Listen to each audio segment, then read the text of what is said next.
before I get started, really fast safety rule. We just want to make sure if you have anything in your hands and not attached directly to you, that you're not holding it over the side of the railing.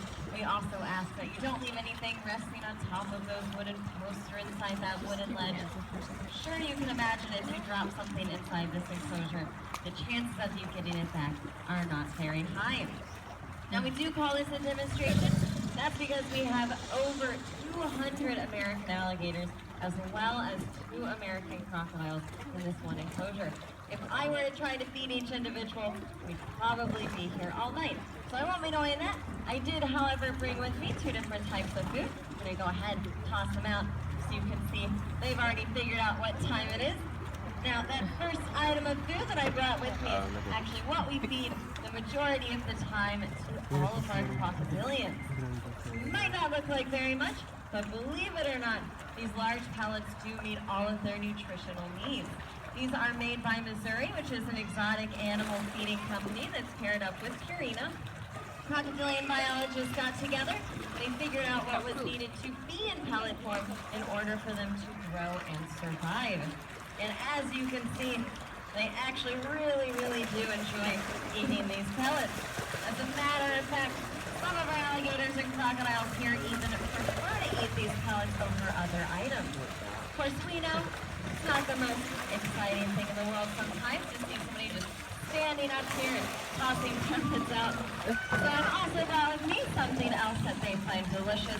And what I have are some large So we do feed them animals. We of course feed them whole. Very nutritious. That way they get the fur, the bones, the guts, all of that really yummy stuff.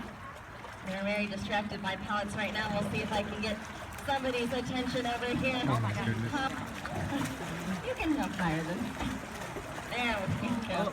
So if you don't know anything about the history of our park, we have been around for over 120 years. It's a very long time. This is not our original location. We used to be right across the street where the Anastasia State Park is. In the 1920s, we suffered from a lot of natural disasters, floods, hurricanes. So we wound up moving right over here. Then in 1937, we were purchased by the Drysdale family.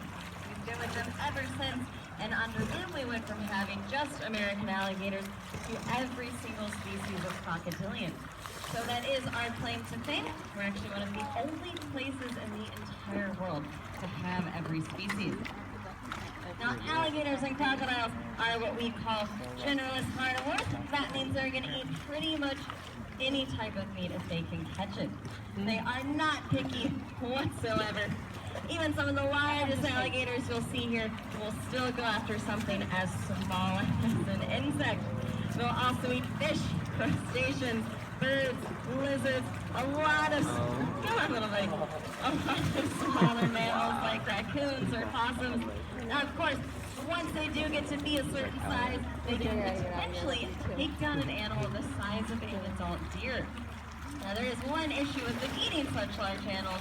It's a little bit harder to tell when we're dropping those rats down into their mouth, but that issue they have is that they can't chew. So I know a lot of times you might see them doing something that looks a little bit like chewing. What they're actually doing is taking a hold of that animal. They're then tossing it around in their mouth, trying to get to just the right spot. They'll then tilt back their head and let gravity pull it down their throat for them.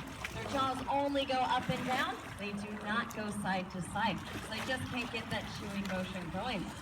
So if they do want to go after an animal that's very large, in order for them to eat it, they wind up doing what TV has dubbed the death roll.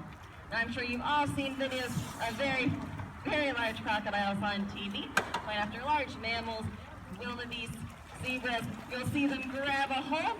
They then do that spin. Now, despite its name, the death roll, not necessarily the way that they kill their prey. Sorry, buddy. It's more the way that they dismember their prey. So not really a nice, sweet way to put it, but it's their version of a knife and a fork.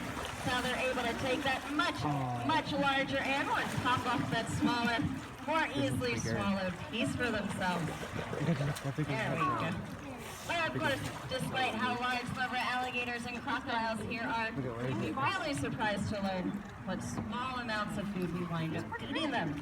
Since they are reptiles, they do not have to eat every single day. So for them, in a year, they'll eat around 80 to 90 pounds of food. You are determined. And 80 to 90 pounds might still sound like a lot, but that's more like you or I having one sandwich a week. So that means anybody standing on this boardwalk can out-eat our largest alligator, largest crocodile, no problem. Very, very impressive. As a matter of fact, if you get a particularly big individual, they can potentially store enough body fat to go an entire year without having to eat. All right, this is my very, very last rodent. See if I can find somebody maybe that hasn't had a chance to eat. Well, they've been displaying their amazing ability to jump out here today. They can actually jump 2/3 of their entire body length right out of the water. That's actually all the way up to those hind limbs. They're also displaying their ability to climb. So with that, I'm going to go ahead. I'll toss out the rest of these pellets right here. Get a nice little feeding frenzy going.